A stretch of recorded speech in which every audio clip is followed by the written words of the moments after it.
Olá meus amigos, muito bom dia, tudo bem com vocês? Estamos iniciando mais um vídeo juntos, estamos no YouTube, canal Antônio Lima Braga Júnior, também estamos no Instagram e também no Facebook, sendo que no Facebook você pode ler comigo um capítulo da Bíblia durante toda a semana. E nessa última semana nós falamos sobre o terceiro capítulo da primeira epístola de Pedro, né? E vamos falar um pouquinho sobre ela. Eu lembro a você que ainda não se inscreveu no nosso canal, vá lá, nos ajude, né? Se inscreva, clique para receber notificações de novos vídeos. Também compartilhe esse vídeo com seus amigos, nos seus grupos, enfim. Nos ajude a divulgar a palavra de Deus, para que nós possamos chegar a mais pessoas. Esse trabalho não é monetizado, nós não temos condições de ampliar o nosso alcance e a única maneira que nós temos é você nos ajudando, tá bom? Eu começo perguntando para você, você sabe o que é um bom testemunho, né? A gente ouve muito por aí, mas o que é um bom testemunho? O bom testemunho não é só o que você faz, mas também o que você deixa de fazer. Isso mesmo. Ter um bom testemunho é viver para Deus e, consequentemente, para o outro.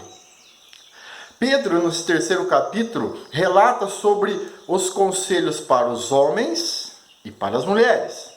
Inicialmente, ele fala sobre a submissão das mulheres em relação aos seus maridos, um ponto polêmico para muitos, mas perfeitamente claro. Veja só, a submissão da mulher ao marido, ela é recíproca, mútua, igual, conforme está escrito no versículo 7.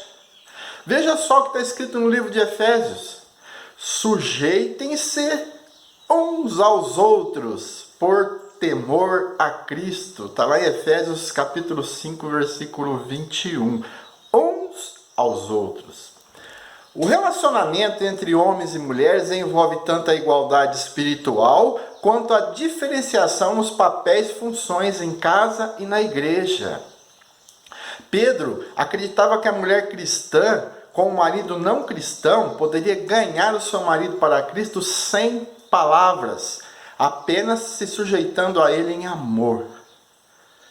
Na antiga cultura romana, era esperado que a mulher aceitasse a religião do seu marido. E alguma das mulheres cristãs nas igrejas da Ásia Menor, aparentemente tinham maridos incrédulos.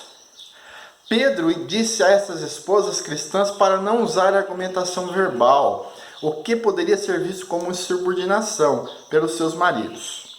Todavia, para confiar sobretudo no comportamento que poderia ser usado por Deus na edificação de sua vida e de seu lar.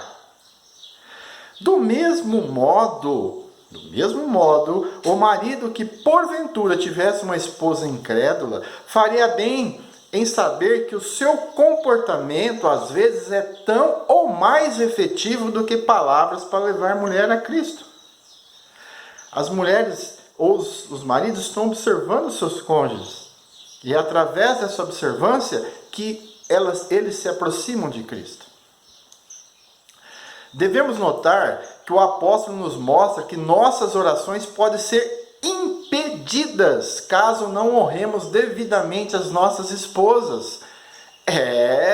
O assunto casamento é tão sério para Deus a ponto de nem mesmo ouvir as nossas orações quando não honramos de maneira correta nossas esposas. Veja só o versículo 7, como está escrito: da mesma forma, vocês, maridos, honrem sua esposa, sejam compreensivos no convívio com ela, pois ainda que seja mais frágil que vocês, ela é igualmente participante da dádiva de nova vida concedida por Deus. Tratem-na de maneira correta, para que nada atrapalhe as suas orações. 1 Pedro 3 e 7. O melhor caminho é de exemplo e não de palavras. Como você se comporta diante de sua esposa ou esposo? As pessoas se casam como se estivesse comprando um carro e que se não gostar, troca. Como assim?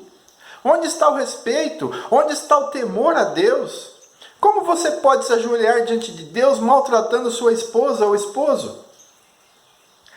Pedro também fala sobre fazer o bem. É nesse trecho que temos uma interpretação errônea. Muitos acham que se fizermos o bem e se refrearmos a nossa língua do mal e não falarmos engano, veremos os dias bons. Mas não foi isso que o apóstolo disse. Veja só nos versículos 13 e 14. Quem é que desejará fazer-lhes o mal se vocês dedicarem a fazer o bem? Mas, ainda que sofram por fazer o que é certo, vocês serão abençoados. Portanto, não se preocupe e não tenham medo de ameaças. 1 Pedro 3, versículo 13 e 14. Fazer o bem, meus amigos, e guardar a língua não é uma certeza de que viveremos apenas dias felizes. Entretanto, somos bem-aventurados tanto no sofrimento quanto nos dias bons. Pedro ainda dá mais um destaque sobre o assunto no versículo 17. Veja só, lembre-se de que é melhor sofrer por fazer o bem, se for da vontade de Deus, do que por fazer o mal. Alguns cristãos acreditam que a fé seja um assunto pessoal. É certo que não devemos fazer um alarde, ficarmos falando, intoxicando as pessoas, mas devemos estar sempre prontos para uma resposta de amor quando indagados sobre a nossa fé. As pessoas conseguem ver Cristo em você? Você está preparado para contar aos outros que Deus fez na sua vida? Sim ou não?